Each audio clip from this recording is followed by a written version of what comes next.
Hello, you're listening to the Neil Lamptey Show. My name is Joey, and I'm joined by Paul. Good evening, mate. And Neil. Hello. Hi. Pretty wet on Saturday, I noticed. I feel like it scuppered our, 2-3-0s and a 2-0 prediction from last week? Yeah, blame the rain. I blame the rain, absolutely, yeah. But let's not let the rain get in the way of our moments of the week. Neil, what have you got for us? I think the rain helped my moment of the week, actually. It's John for a goal. Oh, yeah? Yeah, I just thought... Little sighter?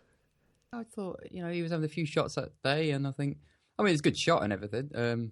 I don't think that the keeper's too much to blame, just because of how he dropped it right in front of him. It was a skiddy surface. Good finish. Yeah. And John Fleck getting another goal, which is always good.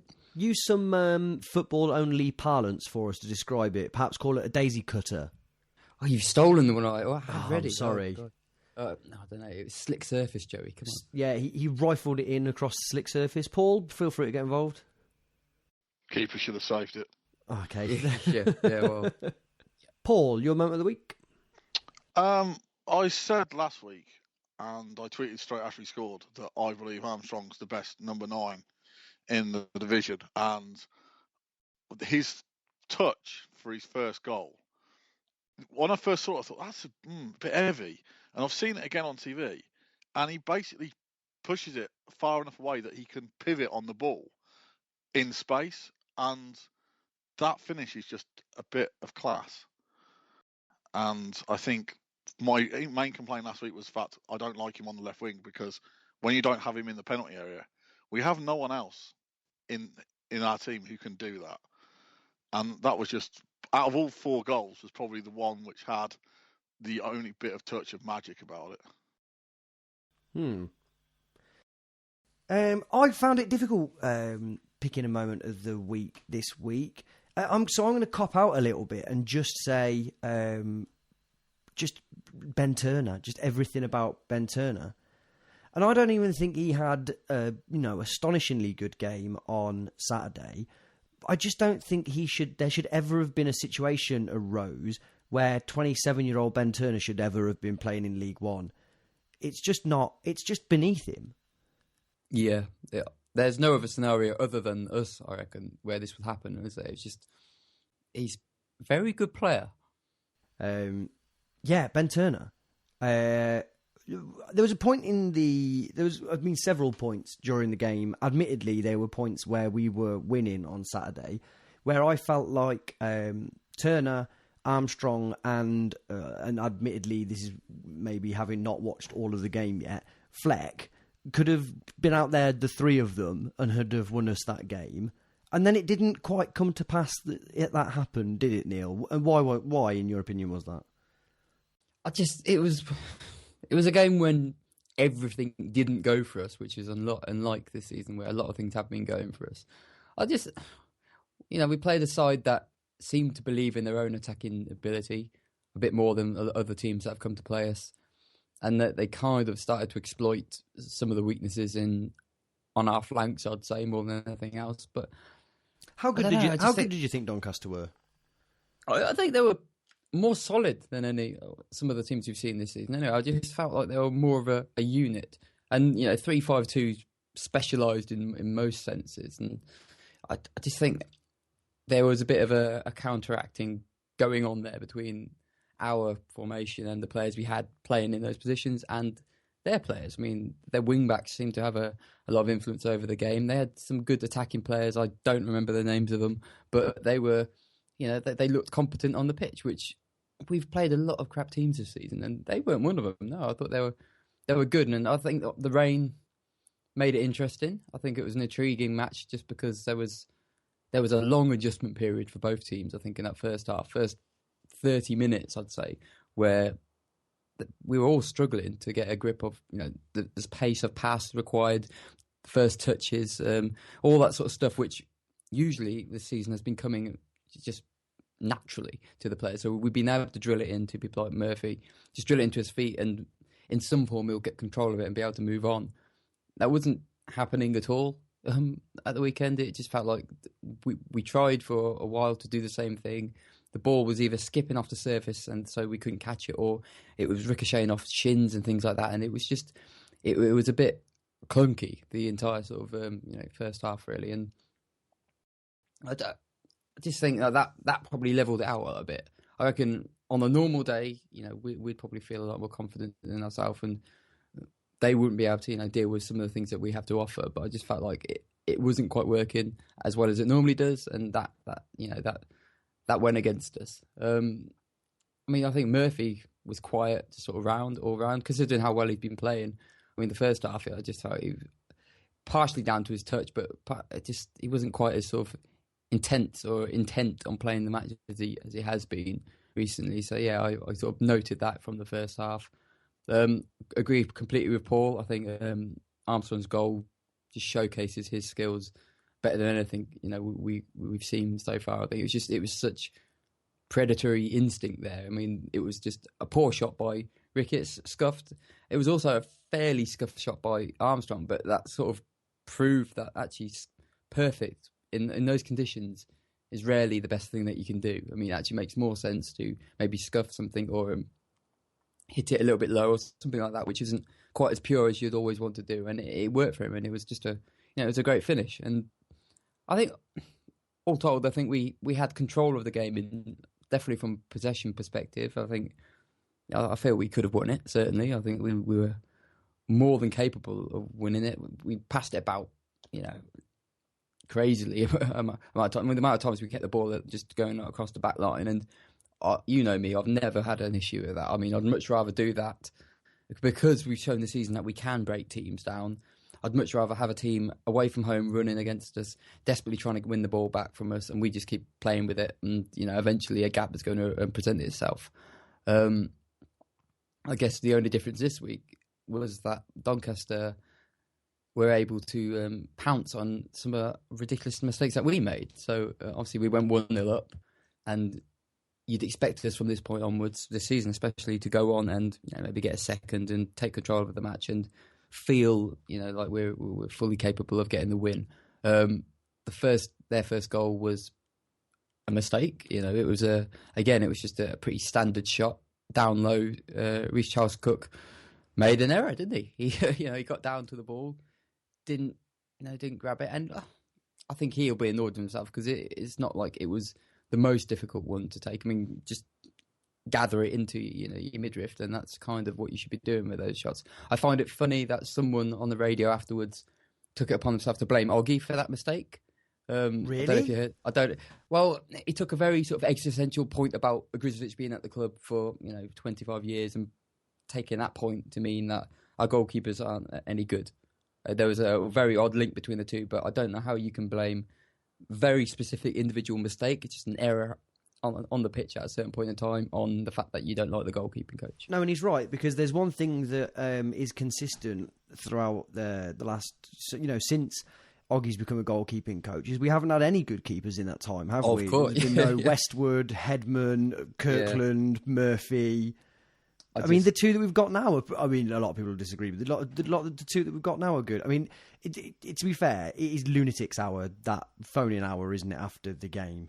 It's horrible because you're locked in a car. You have nothing. You can't do anything but listen to it, and it's just terrible sometimes. But it is nice that Neil's actually blaming Reece Charles Cook, because there are a lot of people who weren't blaming Reece Charles Cook for his mistake. There are a lot of people who are blaming the pitch and the fact it was wet.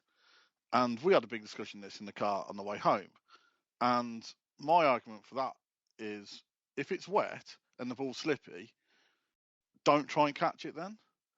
Almost play the situation. And if you're sort of unsure whether or not you can catch it, push it away. Because you then pushing it, you've then made a conscious decision that you're going to make a positive reaction to it. You're going to push it away. And once you went to catch it, once it made a mistake, it wasn't out with the fact the defenders didn't move for him, but it was a tap in from a yard. And it's almost like, I don't accept the argument of it was wet. It's just like, okay, it's wet, it's slippy, push it wide. So my argument in the car, and still isn't necessarily, it's completely forgivable because it's wet. But I think we can sit here sometimes in our ivory towers saying, well, if you know it's wet, push it out. It's very hard. It's really, really hard to do. And he's a 21-year-old keeper with less than 10 first-team appearances. I don't disagree with you. I think it's a mistake on his part, and it's one that he'll watch back through his fingers, I imagine. But it's really hard. As always, I think I sit in the middle of this argument again, always, because it's kind of like I agree with Paul in that I don't think it helps anybody by suggesting that we just pretend it didn't happen or it wasn't his fault. It's not going to help him adjust it or grow as a footballer if we say, "Oh, don't worry, it wasn't your fault. There was a reason behind it." He made an error, and that's fine. But I do agree with you, Joey, in that I do think that it was harder for him. It wasn't the most easiest thing to push out because of the way the ball it was aimed towards his midriff. It wasn't like he was diving or stretching for it. It was sort of within his body, so it's kind of hard to angle himself. And I'm no goalkeeping coach, so I don't know how you're supposed to do that. But it felt difficult for him to push it out. So I can see why he'd want to keep hold of it, and I still think he probably could have done so. But to absolve him of blame is one I wouldn't go with. Certainly not. The other person in that car, Sherwin, is currently playing for Man United's something or other youth system, and he's playing in goal. He's getting goalkeeping coaching by someone from Man United, and his criticism was the fact that in those situations you've got to use your whole body, including your legs, and you basically try and wrap your body around it. And his argument was that, looking at it from sort of his point of view, he didn't quite sort of get his whole body in the right correct. So it's almost like if you slip out your hands, your legs are there to sort of back you up. But the way that Reece Charles Cook was, it was sort of his body. The way he didn't correct in the way that Sherman was describing it, it was almost like his body wasn't correct for that eventuality of how the mistake happened. It's almost like you then back it up with another part of your body, so the ball can't go where it did, or you try and mitigate against that, which was quite an interesting sort of point of view from someone who is going through that sort of coaching system. Someone who knows what they're talking about. Whether or not you're it helps us. Us lot all guessing about it, but he did basically say that sort of he didn't feel like he helped himself with how the rest of his body was reacting to that ball, and that's quite it's an interesting side point, but no, definitely, But as my biggest issue with it was the fact that it's a mistake. I have no real dislike, or I don't really like or dislike Reece Charles Cook. I don't feel like I've seen enough of him, but I do feel like we shouldn't, as you say, I don't think we should let him off the mistake because we like him more than we like certain other goalkeepers at the club. I think, as you say, almost like the John Fleck mistake, I don't think we should let John Fleck off that because we like John Fleck this season. You should never, ever not look where you're passing on your own 18-yard box. What I think is interesting about the keeper situation, and I should think it's probably about time to move on to at least another goal, is when Reece Charles Cook came in after Burge had, admittedly, maybe only had one or two shaky games. The Burton game away, maybe that was it. Maybe there was just a sort of an increasing sense of peril at some of his performances without them being awful. There seemed to be sort of jubilation about the idea of him taking a seat on the bench. And I would say that Reece Charles Cook's performances have been really pleasing. We've talked about his distribution being good. But that, curiously, I'd say potentially a decline in his performances just recently. And yet I feel like there would be outrage if Burge were to be reinstated. And I know that's partly what you're saying. I think it's slightly different. But it's that weird thing with football where people develop favourites. And I'm not, I do it as well. But it's an odd phenomenon, isn't it? Phenomenon that it's entirely subjective but completely irrational. Is that fair? The thing for me is I've been through this before watching Carl. The year we had Morton Hildegard and Gary Montgomery. And it was like, who's the better goalkeeper? And they both played like 5 games, 10 games, make a mistake. I think might have also been Scott Shearer, and when McAllister came in, we saw like 5 goalkeepers. It's like, who's first choice? Well, I'm going to wait and see. And it's like, no, you've got to pick one. If you pick Reece Charles Cook, you've got to accept that he came in and his first 6 games were all clean sheets. You've then got to accept the fact he's not going to maintain that level of performance unless he is destined to be the world's greatest goalkeeper. So you've almost got to say, yeah, he's making mistakes at the moment, but we'll back him for the next 15, 20 games until it gets to the point where you really have to sort of do something. Yeah, and that was my point when we talked about it on Saturday. And I should be clear that what I'm saying about reinstating Burge is a hypothetical argument based on the idea, based on this sort of curiosity,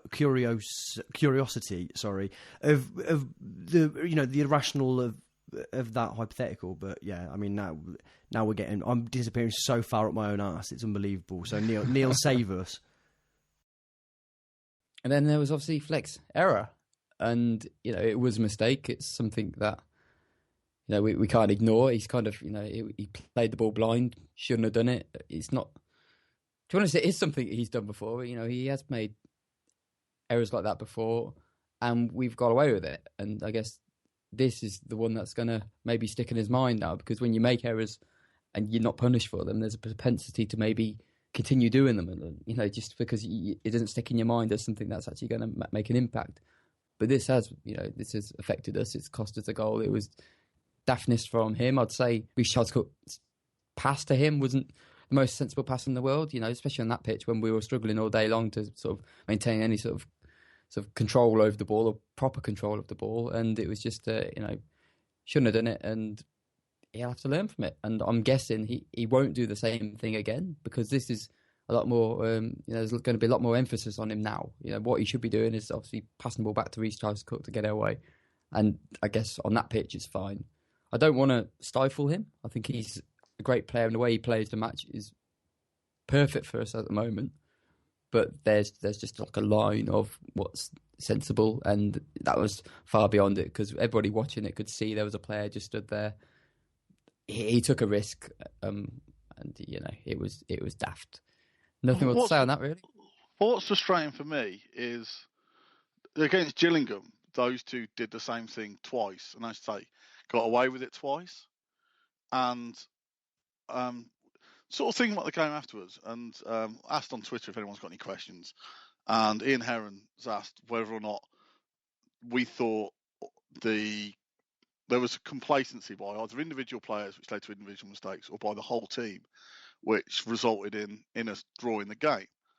And so you mentioned earlier, Neil, about the fact that playing around the back isn't an issue, and I sort of agree with that up until I felt against Doncaster, with the way they played 3-5-2. I felt there was quite a few times where we were just a bit aimlessly passing it around the back without any idea of where we were trying to go. We weren't really trying to pull them apart. We were just trying to keep possession, which is fine up until the point where you're going backwards.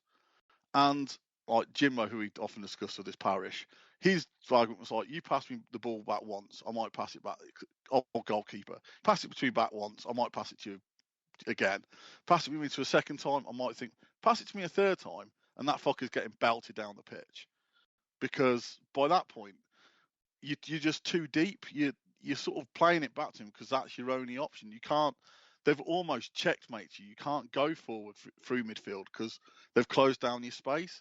So then, where's the value in smashing it? Because you're just almost giving them the ball. It's kind of like. Well, the thing, I'm not saying smash it every time. I'm just saying every so often, just smash it, because then you can reset because by that point, Doncaster pushed us so far back. We even if it passable to Fleck, it'd have gone back. Because of how Doncaster was sort of pressing us so high. By that point, we were just playing deeper and deeper and deeper. By the time, you might as well just smash it upfield, and at least then you can then take everyone 20 yards, 30 yards away from your goal. Because by that point, we weren't passing it around comfortably at the back. We were under pressure. So sometimes you just got to take the out ball, because they can't score from their own half. And your defence can then, when you flex the deepest of your players, and he's playing 1-2 with your keeper because he's got no other option, is the time to just ditch that as a style of football. And as you say, especially on a wet, slippy pitch, just smack the ball at field so the defence can run forward, Fleck can get forward, and you can then restart what you're doing, but you're higher up the pitch. And I do agree on the Fleck point, and certainly certain situations where it makes sense just to get rid, because it's too high risk. So between those two, Reece Charles Cook and Fleck, they were just passing between each other. There were players around them. There was no value in them trying to keep the ball in that situation, just because percentage-wise, they could very likely lose the ball, and it's just not worth it. And I know we spoke about sterile possession before in the past, but it's just, I think when we're aiming to control the game, and especially like we have been doing this season at home, I just feel like I've no real issue with keeping the ball for a period of time and just making them run. And as long as there is an element of control about it. So we've seen in the past with Andy Thorne's teams where it was the illusion of possession. There was no control there at all. It was like desperately trying to keep the ball for 5 passes, and there was no sort of control about it. I feel like this season it's different. I feel like that we are controlling with the ball, and I wouldn't want to go down the route of just getting rid for the sake of getting rid when we could potentially tire a team out just by keeping the ball for a while. But it's like toss of a coin, isn't it? I mean, certain situations will dictate it. It just makes sense to get rid. I think. I completely agree with you. I think it's just. And we go back to the fact that Reece Charles Cook is quite a young goalkeeper and all these sort of things.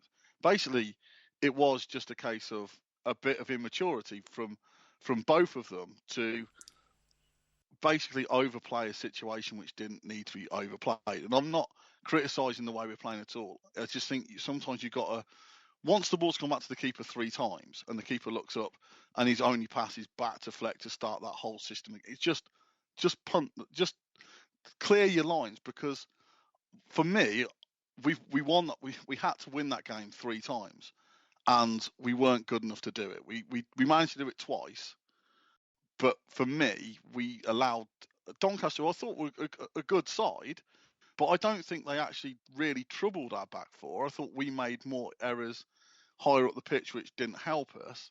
And I just felt that, and it's a bit going back to Ian Herron's question and how I feel about the whole game, is I'm a bit annoyed about people just going, yeah, but we're not going to win every game. So I accept that, but I also don't want to aimlessly lose 2 points and be happy about it or even nonchalant about it. And I'm, as I said, big fan of Armstrong, but when Kemp played that ball through to him, the chip wasn't the best option. He should have gone round the keeper and scored, and then you're 2-0 up. And you can do what the fuck you want when you're 2-0 up. You can start trying to chip the keeper from 50 yards. I don't care. But how he tried to take that chance showed a lack of maturity. Kill the game. And I feel like when does a lack of maturity become impetuosity, or at what point do we try and stifle the creativity out of an 18-year-old to the point where it's detrimental? I know okay, that's fair enough. I just think in that situation, it's not like the chip was the only option. He could have very easily gone round in the way that the ball had been played, the whole situation. And it's a case of, we're top of the table. I want to be there to the end of the season. I don't want to throw away 2 aimless points against Doncaster side, who we beat twice. And for me, it's a case of, you've got to read the situation. The situation at that point was go 2-0 up and you've basically killed the game, or you can kill the game. Again, when you're 2-1 up, having fought really hard to go back 2-1 up after giving away a really sloppy goal, make sure Doncaster have to score an absolute screamer, or they have to do something really impressive. Don't give them a one-on-one. And I don't want people to come out and go, that's acceptable because we're top of the table. That can't be acceptable. You've got to kill games off. That's how you win promotion. You get into winning positions. How many points have we seen our teams throw away over the years? And it's like, it's no better throwing it away when you're 4th from bottom as it is when you're top, because what you want to do is keep that momentum going. These are very different, and I'm using inverted commas because I think it's clear that me and you think quite differently about and I wasn't at the Bradford game, but I think these last 2 games, I think, is what probably compounds some of your misery about it. But I think I think quite a lot about. Do you remember when we lost 5-1 against Tranmere at home at Sixfields and Ryan Lowe scored a hat-trick or 4? Yeah. I think there's ways that you can go down in a game, and I thought on a different day, I think you're being hypercritical about moments, and I think you could take your pick from loads more moments in that game. Jacob Murphy had 2 gilt-edged chances that he didn't score with.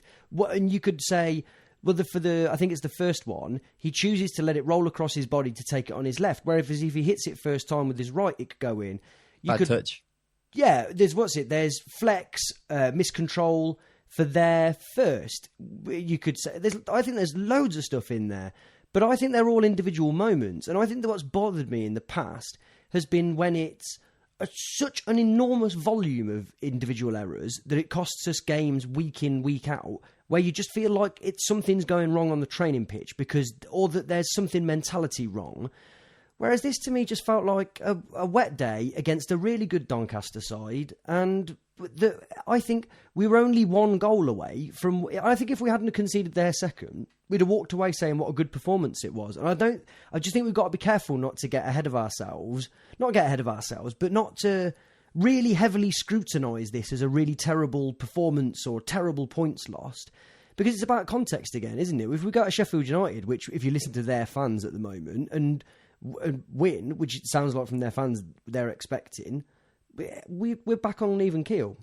Yeah, I'm so anxious to agree with Paul. I just think it's that game was there to be won, and it frustrates me we didn't win it. And I think, I perfectly agree that Murphy should have done better with the two chances he had. Fleck's mistake for their first is something you don't really expect from Fleck, who I sort of disagree with what you said at the start. I don't think Fleck had his best game up to that point. Anyway, he looked slightly off the pace that he'd been playing all season. And one of the other questions people have asked is, we discussed this quite a bit on Saturday, and we sort of had a discussion with people on Twitter, was about he didn't use any of his subs. Now, for me, and you could perfectly happy to disagree with me on this, but once they went to 2-2, I thought Fleck's performance, his head dropped. No issue with that. But I didn't think he was having the best of games up to that point, and his head dropped, and he didn't really get involved for a while after that. I thought Kent really faded after about the 70 minutes mark. And we discussed this in the car after the game. I've never seen Fleck make as many basic errors as he has before in a game. But I thought he had one of his better games for us in a sort of contrary way. But after 70 minutes, I thought he was poor. I thought, as Neil alluded earlier, I think Jacob Murphy had one of his quieter games. And you thought, and everyone before the game was like, look at the bench. The bench would get in most teams in League One. And with 20 minutes to go, you looked at the bench and you were like, I don't want to bring any of those players on. Or I'd bring Biggie on, maybe Lemares, but nothing. It was almost like for the last 20 minutes, the game needed someone else. And it's interesting that Mowbray, and he alluded to it after the game. He said, I thought the team on the pitch was the best. So that's fair enough. But it's also a case of, I thought, and I said you're happy to agree with me, I thought the last 20 minutes, once they've got back to 2-2, I think both the team and the crowd needed something to drive us forward. Yeah, I think it's interesting that he didn't seem to think any of his plan Bs were good enough or I think worth the risk. I think it could have done with something at 2-1 because I felt like it was them that was going to equalise. Neil, you were going to chime in after my disagreement with Paul. Do you want to split the vote? Yeah, I'm going to explode. I've never wanted to agree with Paul so much in my life. It's just, I've been sat here it's so hard to jump in, but Paul's broader point about, I'm going to call it complacency. I'm not entirely sure if that's it or not, but I do think there's something there just because we've been so good this year that we are taking maybe the flashy option a lot of the time when maybe at certain points in the games we could be a little bit more clinical. I think Kent specifically is someone who is maybe because he feels it's easy because he's taking on players at a whim and it's constant for him. I do think if maybe he had the bigger picture of the match and just getting the ball to someone who's going to finish would be better. And I agree. I think there's I don't want to say issue. I keep using these words which I think are a bit too dramatic. I just think it's something to note. I think that there are players in our team who maybe make decisions. I mean, Armstrong tried to chip the keeper twice in that match, which it worked against Millwall, but it was such a tight game. We desperately needed to find that winner. Trying to chip a keeper from 40 yards maybe isn't the best call from him, but I get, like you say, maybe that is just a bit too critical. The second point about subs, I guess this is where I wasn't going to agree with Paul quite as much because I kind of think that when you look at the team, the players that we had on the pitch, in every sense, seems our most potent unit. And I still felt like we were we were sort of creating. We created 20 chances on goal throughout the whole match. We were still looking likely to do something about it. And I guess the thing I'm looking at is on the bench you've got Tudguy and Fortune, and I just it's not much confidence in them really that makes me think, mate, what are they going to bring to the party if you take one of our strikers off? What do they bring to it? So that was my point, Neil. It's not a case of I don't think we had the best 11 on the pitch. It was a case of, as you say, you look at the bench and you think, I personally felt we needed something different. But you look at the bench and you think, our two strikers, they're not, no one's ever gone, we desperately need a goal. Fortune, warm up, you're coming on. Doesn't happen. And if there's one place I think we are weak, or we could do with a signing, we're talking about not making another signing, I'd love us to bring in just another striker, but someone, even if they were 6'5", and just give us something slightly different, just to make it interesting. I just felt on Saturday we just needed something, just a plan B, which was a plan B, and it just felt to me like I just wanted something different because, as I said, for the last 20 minutes, I felt we were a bit flat.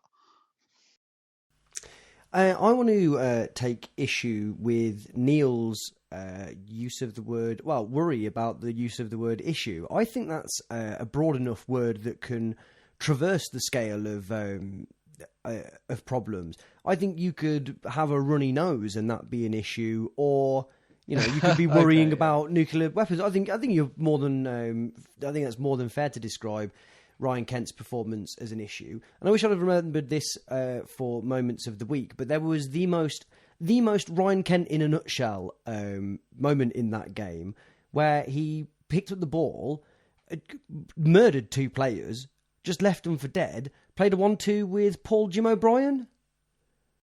Yeah, it was in the box, wasn't it? Yeah, played the ball, got the ball back, ran it straight out.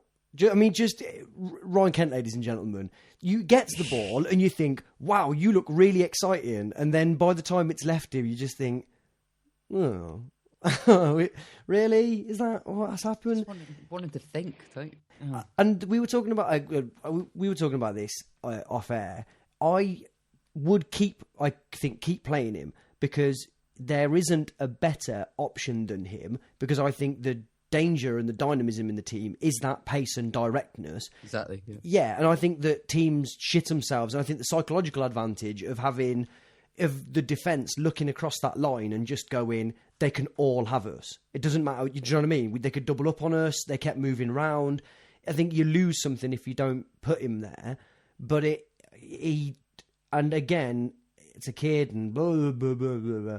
He's going to have to start showing some end product because it doesn't happen. Yeah, he's here for development, isn't he? Let's face it. I mean, he can run and run and run, but he's not going to get into a Liverpool team if he doesn't do anything at the end of it. So he does need to start thinking. Yeah. And I agree. We spoke about it last week about balancing sort of the value these players can offer to the team, and completely agree. Threat, everything like that. And when he runs with the ball, it's phenomenal. It's just, please.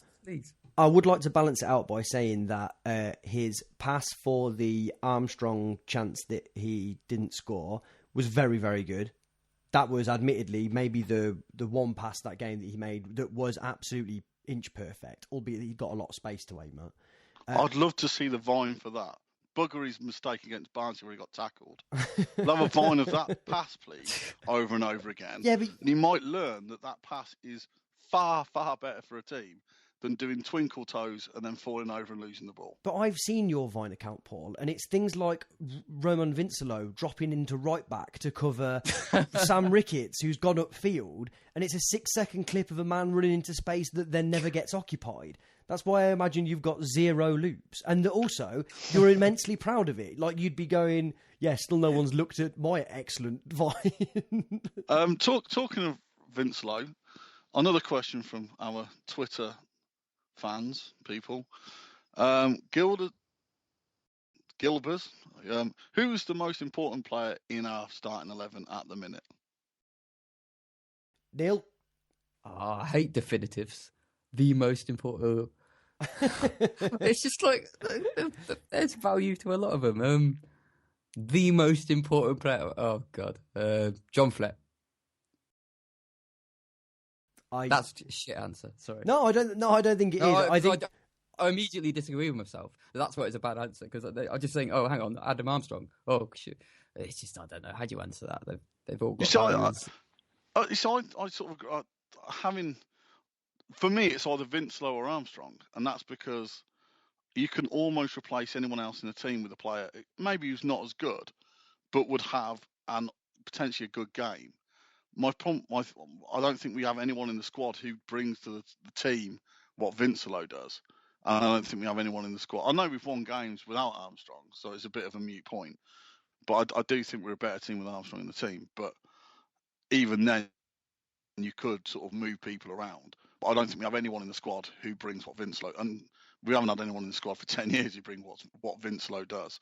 I know Joey's sort of a bit tongue in cheek, but I think he is the one player who, if we lost for 6 weeks, we'd find it very difficult to replace within the squad. I'm not sure there are many players of his ilk playing in the Football League. So I think the temptation... So I was going to make a flippant comment on who would have thought that a defensive, tough tackling midfielder would be the one rarest commodity in all of league football, which I guess there's a sort of a grain of truth in, but it's not that, is it? It's all the rest of it. It's all of the sort of the... It's all of the weird stuff that you don't see all the time. There is clearly something to him that turned us into a team. Does that make sense? Probably not. I think so. Yeah, and I don't think we see too many. I don't think we see too many players that are that intelligent in League One, at least. Agreed. I think we've probably... Paul, was that going to be your one? Is that effectively the point that you're making by asking that question? Yeah, I mean, I've got one other question, and I know we've discussed this in the past, and it's a big issue, were people surprised by the fact we were 4,000 down from the week before, even though clearly we thumped the league leaders? I wasn't, especially. Neil? No, I think because they didn't take as many, and it was pissing it down, and it wasn't deemed as big a match just purely because of all the hype that had gone before. It's annoying. I think I still feel like 15,000 is more than a sensible number for us to take, but I'm not too downbeat about it. In a weird way, it almost put the entire issue to bed for me. It's now not... I don't think it's something I'm going to be concerned about for the rest of the... maybe ever, because... Previously, we've always had the thing of, but remember when we had 20-odd thousand in against Leeds and we lost 3-2 and all the other times that we've choked and whatever. And then that time, against top of the league, we win 4-1. We're 4-0 up in the first half. I mean, the second half was boring. And then you drop pretty much everybody, bar the ones that... And so I kind of think, well, there's nothing you can do. So there's no point. Lost. Yeah, there's no point They're worrying. It's not. It's just not. It's You're mad. That's fine. Everyone can do what they want, can't they? Paul, were you surprised? A little bit. Just because I've always been in the belief if we were top, we would get more fans. Me too. Which is a bit of a dream, really. But I was just a bit, as you say, I think. Because the thing that gets me is always, well, it's expensive, and it's almost like I'm not dismissing people who, for football going, it is an expensive activity, but I think there are a lot of people who can go and afford to watch the football who don't go, and to almost always dismiss it as a financial thing, I think is wrong. I don't think it is purely a financial. It's a financial thing for a portion of the supporters, of course it is, but I don't think it's a financial thing for all the supporters. And I think for probably a percentage of football, money doesn't even come into it. It's just there are other issues, and I just wish sometimes that I just feel sorry for the team. It's just they're doing really well. They're a good, exciting team, and you just wish that the city's like 300,000. It's not that much for, if 1% of that turns up, that's an extra 3,000, and it's not beyond the people to just turn up now. We're not shit.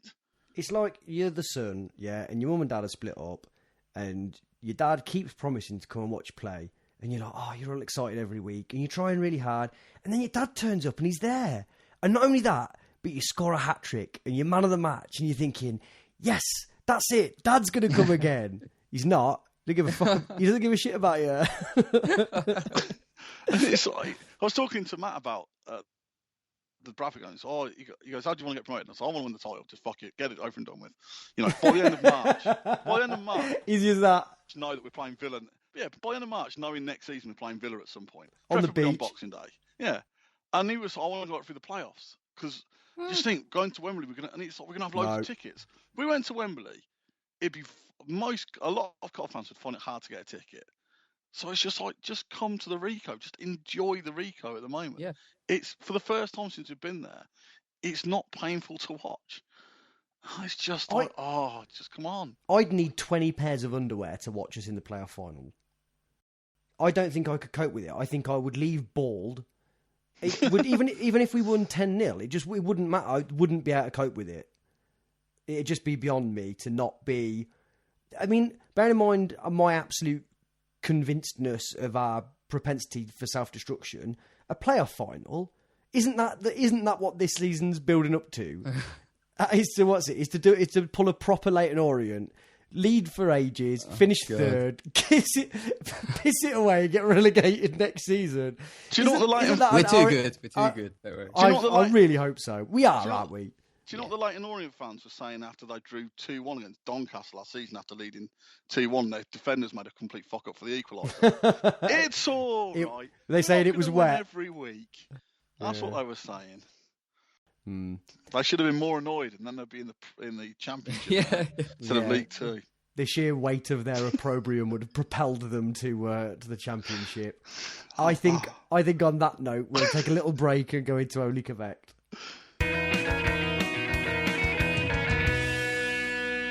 Right then, come on, Only Correct. Let's all go home. Okay, Joey. Question 1 or question 2? Question 2, please. All right. This is the Coventry City question. All right. David Bowman. No. Ben Williams. No. Adam Willis. Neil. that's a record timing for a Passover. Well, no, these still at the last one. Still the last one. Oh, right. I thought this was fourth in the queue. No, this is what links these 4 people. Oh, right. Okay. All right, the last one is John Boy Walton. Or John Boy Walton. Character, Brady Bunch. You sort of had the right.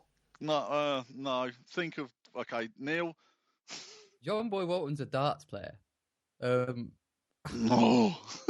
Think of what Joey said, but think of. I didn't hear what Joey said. All right. Joey, what did you say? I said Brady Bunch characters. I'll go through it again. Oh, you got David Bowman, Ben Williams, Adam Willis, and John Walton. Something to do with children's characters, hadn't it? No, they were all names of characters.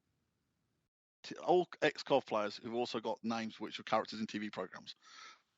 So there was a character called David Bowman in Space Odyssey. Yeah. Ben Williams was in Family Affairs, which I know you both watch religiously. Still got what, Family Affairs? Is that the Channel 5 soap? Yeah, I probably did watch that for a while, to be fair, courtesy of my mum. Adam Willis, who was in Neighbours. Yeah. And John Walton was obviously in The Waltons. So you called him John Boy to confuse me with my darts knowledge. Oh, damn it. Well, no, because he was Night John Boy and all that jazz. I was at the Waltons. I thought it was the Brady Bunch. No. Okay. Hence the fact he was called Walton at the end of his name, as opposed to being called Summit Brady. That makes sense. Was Karen Brady one of the Brady Bunch? Probably, but she probably didn't like the peasants in the town and voted for them to have higher taxes. And was celebrity chums with all of the footballers in the world. Anyway, Neil. Yeah. What links these 4 players? George Ware. Liberia. No. Duncan Edwards. No. George Best.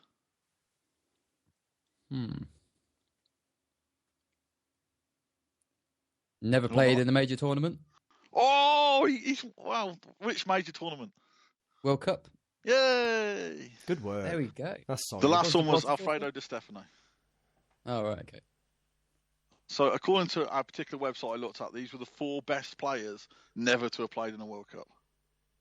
Oh. Good question. Thank you. All right. Neil, would you like question 1 or question 2 in what comes fourth?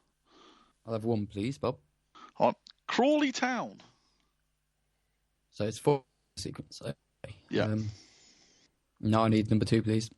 Tamworth. Crawley, Tamworth. Ipswich Town?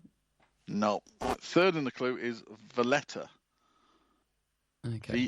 Valletta. So what comes fourth in this sequence? Okay, did you say the third one? I might have missed it. Valletta. So Crawley, Tamworth, Valletta. Jesus, Webs. No, I've no idea. Joey? Is it Lateefa Elford-Alliyu based? Could be. Is it it'll be us then, will it? Yes. The Coventry City, yeah. Yes. This is the career trajectory of Lateef. Queen Lateef. Yeah, as I'm sure his nickname is. Yeah, the Saido Berahino's personal driver. Is that what he is? Yeah. Well, he doesn't seem to make much of a career out of football, so... It's still, even though it was something that I did, and I know this is what an egotist I am, it's still one of my favourite moments of this season, is when there was all of the press about Joe Cole signing, and I found that photo of him stood behind Joe Cole, and then just increasingly zoomed in on his face. Because I wonder if he stood there and was just like... This is him turning up has probably decreased the chances of my 4-month contract being renewed, hasn't it? So yeah, he did come on against someone, didn't he? If he did, it was in the cup. Bearing in mind that we keep saying things like, "Oh, we could do with a proper plan B that isn't Fortuné or Tud guy," who we don't think that much of. You wouldn't even dream of playing Lateefa Elford-Alliyu, would you? And I don't think any of us have even seen him. I saw him. Did you? He was in the FA Cup game. You know, he came on with Basulu Samba.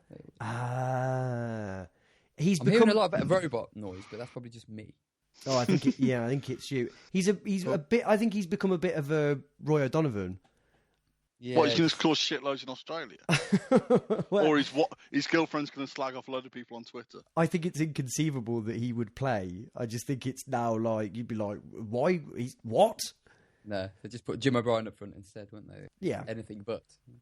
Right, Paul, is it one more? Yeah, one more. It's your question, Joey. All right, what comes fourth in this sequence? Arthur Drury. No. Arthur, and then Stanley Rouse. Oh, go on. Xiao Havelange. It's the balls. It's the is it Blatter? It is Sepp Blatter. Yeah, correct. heads of FIFA. Yeah, because Havelange about 500 years old. He's still just. He's 99. He's like Mr. Burns, where they're cryogenically freezing him at night to prolong whatever corrupt life he intends to live for the next 20 years. Yeah. Yeah, so you live to a grand old age if you're a president of FIFA. That is amazing that they're the last 4. Because Rouse it would be about, what, 150 now if he was still alive? Well, Arthur Drury took office in 1955. So in 60 years, there's been 4 people doing that job. In fact, you can go back to Jules Rimet, who took over in 1921. So nearly 100 years. There's been 6 people have done the job. Brilliant. And one of those only lasted for a year. Brilliant. What a time to be alive.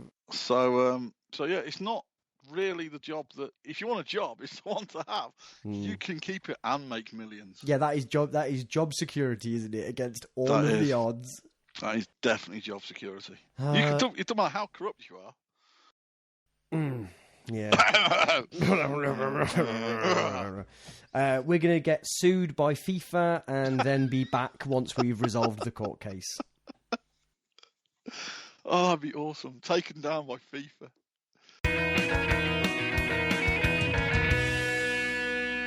Right then, Sheffield United. It's about 2 weeks away. So pause this now. Listen to this next bit a couple of days before.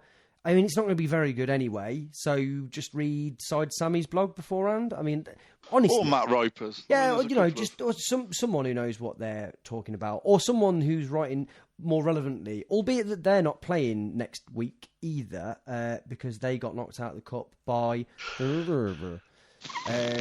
someone. They are now. League One is that weird thing where I don't look at the league table every week, even when we're top, because I just know we're top, and that's just what happens, right? But I maybe look at it once a month, and every time I do, I'm like, what? It just doesn't make any sense. And I've looked at it today and found out that Sheffield United are where, Paul? 6th. They're 12th. Huh. Yeah. And but it's quite close, isn't it, between... No, they're is it not anymore? No, they're 6 points off 6th. All right. Wait, that's good, because that means we're about 10 points above them then. We're 12 points above them. I do. It's curious, isn't it? They're fans on the whatever forum I was looking at earlier. I think that all the forums are the same now, aren't they? Aren't they all just like footy mad or something? But whatever, Blade Forum or whatever crap there is, Sean Beanville, whatever it is that they call it. They want Nigel Adkins' head on a post by the sounds of it. They've not won in 6, and they're using words like gutless and spineless. And one person also saying that Nigel Adkins was more interested in walking through a meadow and writing poetry than managing Sheffield United. I would love to know whether that has some bearing in reality. In fact, didn't he recite a poem on some Match of the Day variant recently? Oh, it's just constant. YouTube is full of Adkins and his poetry. Really? Oh, is it as good as Steve Bruce's books? Oh, is it like crime novels? Yeah. Goals, striker. Yeah. The murder at the football ground. When Bruce Stevens is in town, nobody knows what to expect. I feel like we've veered slightly off topic, but Steve Bruce used to be Sheffield United manager, so that's pulled that one seamlessly back round. They are 12th, as I say, on a terrible run. Their home form is slightly better. They've won 3 of their last 6. Our form is wicked because we're wicked, apparently. Their fans are absolutely convinced that they will lose. You look through their squad and they're still...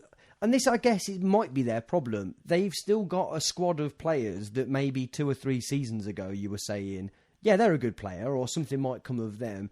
They've got 3 players who've scored 7 goals in total across League and Cup. That's 7 goals each. Jose Baxter, one of them, a player that I think maybe 3 years ago we would have probably expected would have done more by now. Billy Sharp, a player who's probably at the wrong end of his career.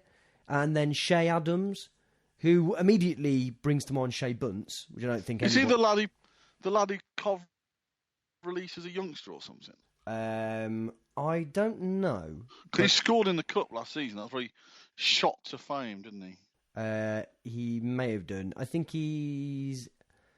I don't know. No, but he's from Leicester, apparently. Off the top of my head. Leicester. Adam started his career at Coventry City's youth academy before moving to Ilkeston. Oh, yeah, okay. Off the top of my head. Off the top of my head, yeah. But they also have Matty Doan, who was really, really good at Rochdale, and Jamal Campbell-Rice, who admittedly seems to consistently roll back the years whenever I see him. I remember how good he was playing for Notts County, presumably 2 seasons ago, admittedly. But a player that's another one of them sort of Steve Simonson characters, where whenever you see him, you just think, God, you've been pretty good for a while. Or at the very I remember- least, you always play well against us. I rember buying a shoot magazine in the mid '80s, which said Jamal Campbell Rice will be the next star. I mean, he's been around for so long. That guy. I swear, like he is virtually, if not twice my age, at least my age. And you're old. And I am old. He's been around since 1983. Yeah, he was at Charlton. It was like this lad's going to be the next genius when he was 18, and his career's taken in such highs as Leyton Orient, Chesterfield, Rotherham, Southend again, Leyton Orient again. You know, that man has played for most of the teams in League One and League Two. Does anyone, my final bit of trivia for you about Sheffield United, does anyone have a hazard a guess at how many players they've used already this season? 33. Nope. Over 20. It's 26. Which which seemed like a lot, but I'm not too sure now. We've probably used 23, haven't we? Although, do you know what? I bet we haven't. Well, there was that one season when we used 12 different left backs. Yeah. So, you know, over a season. Those are the days. And that's, so what's it? And that's an exaggeration, but the reality was 8, which which needs no exaggerating. That's was it 8? It was, sure? yeah, 100% it was 8, yeah. Because I'm sure we've wasted time on the podcast before listing them. I would suggest that we don't do that now, but maybe that's for another time. Maybe that's a podcast extra. Just there was Jamie Record. We're not doing it. It's not happening. Billy Sharp's 29. Oh, I thought he was younger than that. I thought he was older than that. God, his goal scoring ratio recently has really gone down the Swanee, isn't it? There you go. From his Doncaster days. Oh, yeah, of course. Right, then let's have some predictions and then let's wrap it up. Neil, what do you think? I think we might draw again. It's 2 weeks' time, so it's hard to tell, but I think we might draw 1-1.